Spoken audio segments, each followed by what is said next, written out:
South ఇండియాలోనే అతి తక్కువ ధరలకే రత్నాలందించే ఏకైక సంస్థ 6JVR. కొడుకు తోడూరు వచ్చి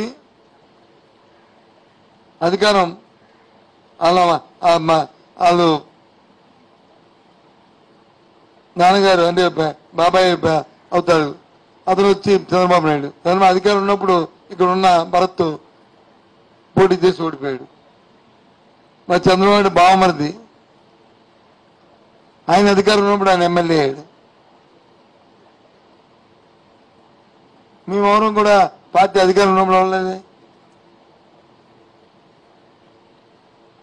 మరి వాళ్ళ వదిన గారు వచ్చి ఇంకో పార్టీలో ఉన్నారు నాయకత్వం. అంటే 5గురు. ఆ కుటుంబంలో ఎక్కువ వాళ్ళ కుటుంబం, అది కుటుంబం వాళ్ళ మాది కుటుంబం వాళ్ళ మాకు ఆ పదవులని ఏం మాట్లాడు అంటే ఇవాళ చూస్తే ఇవో రాజీనామా లేక ఇంత దిగజారిపోతే ఎవరైనా దానికి మళ్ళీ నేను పోలీస్ కంప్లైంట్ ఇచ్చుకొని సిపి కంప్లైంట్ చేసి దీని పొరపొరాలు ఎక్కడి నుంచి వచ్చింది ఏంటని అని చేయమని చెప్పడం ఎందుకు పార్టీలో గందరగోళం సృష్టించింది.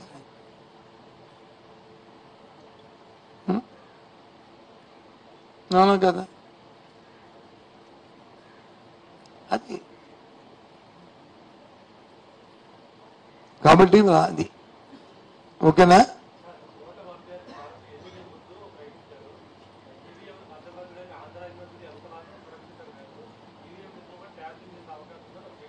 ఏమో అతను ఏమిస్తాను అవగాహన మాట్లాడితే ఈవీఎంలు భద్రపరచడం ఆంధ్ర యూనివర్సిటీయా లేకపోతే నండి కాలేజీయా లేకపోతే ఇంక రఘు కాలేజీయా ఇంకోటి అనేది కాదు. అది ఎలక్షన్ కమిషన్ ఇష్టం. ఏం మాట్లాడతారు తెలియని మనుషులు. వ్యవస్థ గురించి అవగాహన లేకపోతే ఇలాంటి మాటలే వస్తాయి. వ్యవస్థ గురించి అవగాహన ఉన్నప్పుడు మాట్లాడరు.